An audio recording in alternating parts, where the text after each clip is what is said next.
Hello friends, स्वागत है आपका शिक्षा क्लासेस पर। दोस्तों, करंट अफेयर्स की क्लास चल रही है और यह क्लास जो है आने वाले एग्जाम के लिए काफ़ी ज़्यादा महत्वपूर्ण रहने वाली है। इस क्लास के अंतर्गत हम लोग जो है जनवरी से लेकर अप्रैल तक जितने भी करंट अफेयर्स बने हैं उनको लेकर आ रहे हैं। चलिए स्टार्ट करते हैं।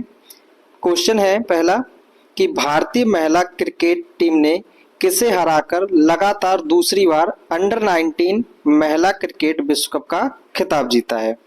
तो भारत ने किसको हराकर दूसरी बार लगातार जो है दूसरी बार अंडर 19 महिला क्रिकेट विश्व कप का खिताब जीता है?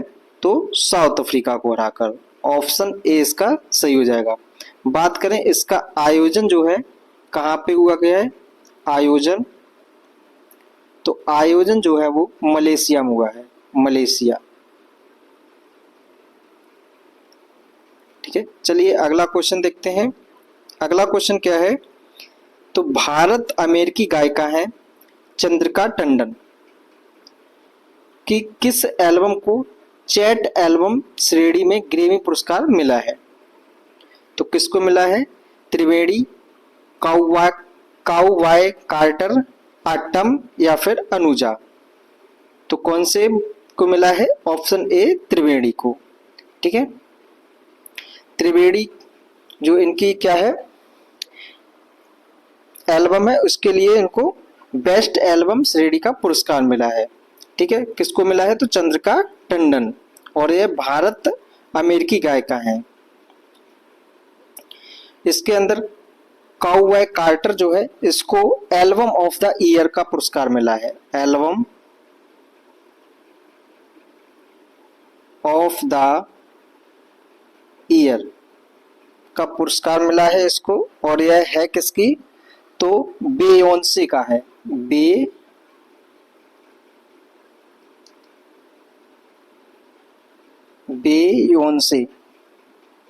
बेयोंसे का यह है काउबॉय कार्टर एल्बम। ठीक है, चलिए अगला क्वेश्चन देखते हैं। अगला क्वेश्चन क्या है कि टाटा स्टील मास्टर्स 2025 का खिताब किसने जीता है? टाटा स्टील मास्टर्स 2025 का खिताब जो है वो किसको जीता है? तो भारत के शतरंज के खिलाड़ी हैं आर प्रज्ञानंद नंदा। कौन है? आर प्रज्ञानंद। इन्होंने जो है डी कुकेश को हराकर यह खिताब जीता है। ऑप्शन सी इसका सही हो जाएगा। और यह दूसरे भारतीय खिलाड़ी बन चुके हैं जिन्होंने टाटा स्टील मास्टर्स 2025 का खिताब जीता। मतलब इससे पहले विश्वनाथ आनंद 2006 में यह खिताब जीत चुके थे। 2006 में किसने जीता था? तो विश्वनाथ आनंद। इनको जो है शतरंज का जादूगर भी कहा जाता है। ठीक है, जीता कौन है अभी 2025 में? तो आर प्रज्ञानंद, और यह दूसरे भारतीय हैं, सेकंड नंबर के भारतीय हैं ये। अगला क्वेश्चन देखते हैं। अगला क्वेश्चन है बनारस हिंदू विश्वविद्यालय के शोधकर्ताओं के द्वारा खोजी गई एपकोकम इंडिकम का संबंध किससे है? एपकोकम इंडिकम का संबंध जो है वो किससे है यह बताना है। ठीक है, क्या तितली है, फंगी है, मछली है या फिर हल्दी है? तो क्या है ये? एक फंगी का प्रकार है। ठीक है, ऑप्शन बी इसका सही हो जाएगा। क्या है? एपिकोकम इंडिकम, और इसका संबंध किससे है? तो एक फंगी है। ठीक है, अब इसमें आया है बनारस हिंदू विश्वविद्यालय। तो बनारस हिंदू विश्वविद्यालय की स्थापना अगर पूछी जाए तो कब हुई थी? 1917 में हुई थी। किसके द्वारा की गई थी?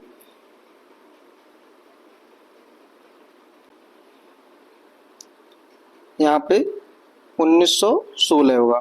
1916 में जो है मदन मोहन मालवीय के द्वारा इसकी स्थापना की गई थी। किसके द्वारा? किनके द्वारा? तो मदन मोहन मालवीय, इनके द्वारा जो है 4 फरवरी 1916 को बनारस हिंदू विश्वविद्यालय की स्थापना की गई थी। ठीक है, और इन्हीं के शोधकर्ताओं के द्वारा अभी खोजी गई एक फंगी की प्रजाति है एपिकोकम इंडिकम। ठीक है, जो फंगी है, फंगी के अध्ययन को क्या कहते हैं, आप लोग कमेंट करके बताइएगा। फंगी के अध्ययन को क्या कहते हैं। हल्दी इसमें दिया गया है, हल्दी का पीला रंग जो है किसके कारण होता है, तो ज़ेंथोफिल के कारण होता है हल्दी का पीला रंग। चलिए अगला क्वेश्चन देखते हैं। अगला क्वेश्चन है कि सुप्रीम कोर्ट के निर्देश के अनुसार सम्मान पूर्वक मरने का अधिकार के लिए कानूनी ढांचा बनाने वाला पहला राज्य कौन सा है। तो अभी सुप्रीम कोर्ट के निर्देश के अनुसार सम्मान पूर्वक मरने का अधिकार के लिए ढांचा मतलब कानूनी ढांचा बनाने वाला पहला राज्य कौन सा है, तो वह है कर्नाटक। ऑप्शन सी इसका सही है। सम्मान पूर्वक मरने का अधिकार जो है वह आर्टिकल 21 में दिया गया है। ठीक है, आर्टिकल 21 में जो है सम्मान पूर्वक मरने का अधिकार या जीने का अधिकार इसमें दिया गया है। बात करें आर्टिकल 21 में जो है एक संविधान संशोधन हुआ था, कॉन्स्टिट्यूशन अमेंडमेंट। कौन से नंबर का था, तो 86 नंबर का था, 86वां संविधान संशोधन जो 2002 में हुआ था। ठीक है, यह किससे संबंधित था, तो 6 से 14 वर्ष के 6 से 14 वर्ष के बच्चों को निशुल्क एवं अनिवार्य शिक्षा का प्रावधान है। निशुल्क एवं अनिवार्य शिक्षा।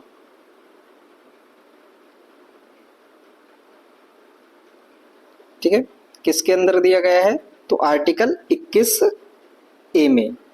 ठीक, यह आर्टिकल इस संविधान संशोधन के द्वारा जोड़ा गया है। ठीक है, तो अभी कर्नाटक गवर्नमेंट भारत का ऐसा पहला राज्य बन गया है जिसने सम्मान पूर्वक मरने के अधिकार के लिए कानूनी ढांचा बना दिया है। अगला क्वेश्चन देखते हैं। अगला क्वेश्चन क्या है, तो अगला क्वेश्चन है कि केंद्रीय बजट 2025-26 में 2025-26 में जो है जो केंद्रीय बजट है इसकी सीमा निर्धारित की गई है। सूक्ष्म उद्यम के लिए निवेश की कितनी है, तो अभी जो 2025-26 में बजट पेश किया गया है और यह बजट जो है इसके अंदर 4 जो है इसके मानक तय किए गए हैं। बजट के अंदर कितने, 4 इंजन कह सकते हैं या फिर मानक, 4 इंजन तय किए गए हैं। कौन कौन से हैं, इनको फोकस कर कर इन पे काम किया जाएगा। तो पहले कौन कौन से हैं 4, तो कृषि है, कृषि, उसके बाद में एमएसएमई, उसके बाद में है निवेश और निर्यात। ठीक है, तो इनमें से जो एमएसएमई है इसके 3 भागों में इसको बांटा गया है। यह दूसरा इंजन है, इसको कितने भागों में बांटा गया है, 3 भागों में। सूक्ष्म उद्यम, लघु उद्यम और मध्यम। ठीक है, कौन कौन से हैं, सूक्ष्म,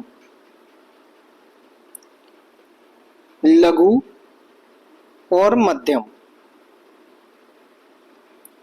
तो इसके अंदर जो है कितना निवेश कर सकते हैं, तो 2.5 इसकी बात करें 2.5 करोड़ निवेश कर सकते हैं। इसके अंदर जो है 25 करोड़, लघु के अंदर 25 करोड़ जो है निवेश कर सकते हैं और मध्यम के अंदर 125 करोड़ जो है वो निवेश कर सकते हैं। ठीक है, इतना याद रखना है। तो इसका सही आंसर हो जाएगा ऑप्शन नंबर बी, 2.5 करोड़। तो केंद्रीय बजट जो है किसके द्वारा पेश किया गया है, तो निर्मला सीतारमण के द्वारा। और यह लगातार जो है 8वां बार मतलब इन्होंने 8वीं बार जो है बजट पेश किया है। 8वीं बार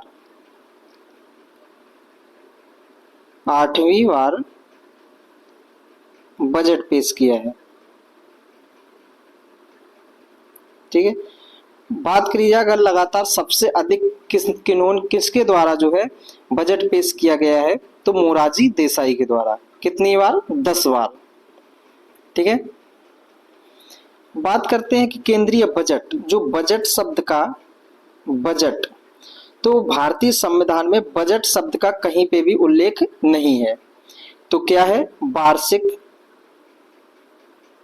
वित्तीय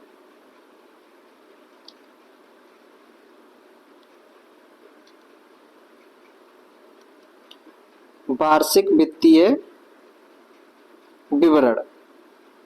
और ये किस आर्टिकल के अंतर्गत दिया गया है? तो आर्टिकल 112 में दिया गया है। ठीक है, वार्षिक वित्तीय विवरण। 2025-26 में एक और चीज बात की गई है, जो जीडीपी का जो अनुमान लगाया जाता है, जीडीपी का अनुमान लगाया जाता है, पहले जो है 2011 और 12 के अनुसार लगाया था, आधार वर्ष इसको माना जाता था। अब जो है किसको माना जाएगा? 2023 और 24 को इसको आधार वर्ष माना जाएगा और इसी के आधार पर जीडीपी का अनुमान लगाया जाएगा। अगला क्वेश्चन है कि पुरुष हॉकी इंडिया लीग 2024-25 का खिताब किसने जीता है? पुरुष इंडिया हॉकी लीग का 2024-25 का खिताब किसके द्वारा जीता गया है? तो सांची रण बंगाल टाइगर्स के द्वारा, मतलब बंगाल टाइगर्स के द्वारा इस खिताब को जीता गया है। ऑप्शन ए सही है। और किसको हराया गया है? तो हैदराबाद तूफान्स को हरा दिया गया है। हैदराबाद तूफान्स इसमें क्या है? उपविजेता है, उपविजेता। और विजेता कौन है? तो बंगाल टाइगर्स है। नेक्स्ट क्वेश्चन है, भारतीय सेना ने किस देश के साथ संयुक्त सैन्य अभ्यास एक्यूवेरिन प्रारंभ किया है? एक्यूवेरिन जो युद्ध अभ्यास है वो किसके साथ में मनाया, मतलब भारत करता है? तो क्या म्यांमार के साथ में, बांग्लादेश के साथ में, श्रीलंका के साथ में, या फिर मालदीव के साथ में?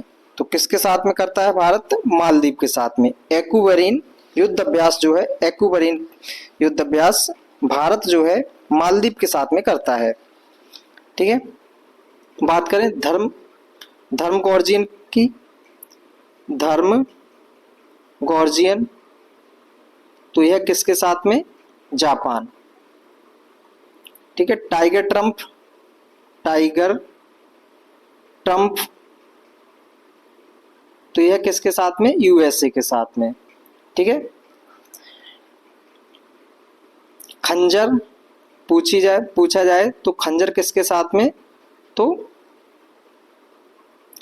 कजाकिस्तान के साथ में।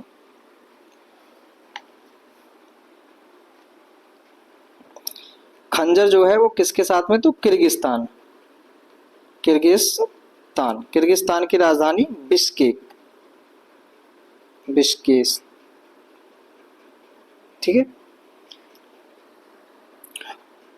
तो इतने याद रखने हैं।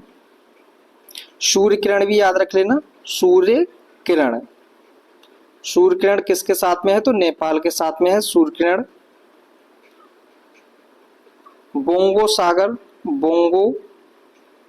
सागर युद्ध अभ्यास, यह किसके साथ में है? तो बांग्लादेश के साथ में, बांग्लादेश के साथ में है। ठीक है, चलिए अगला क्वेश्चन देखते हैं। अगला क्वेश्चन क्या है? अगला क्वेश्चन है कि एआई जनरेटेड बाल शोषण सामग्री को अपराध घोषित करने वाला पहला देश कौन सा है?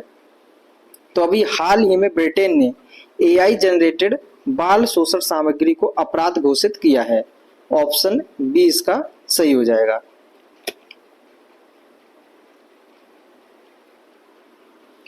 अगला क्वेश्चन है कि भारत का एआई विश्वविद्यालय कहाँ बनाया जाएगा? भारत का एआई विश्वविद्यालय जो है वो कहाँ पे बनाया जाएगा? तो महाराष्ट्र में बनाया जाएगा। ऑप्शन सी इसका सही है।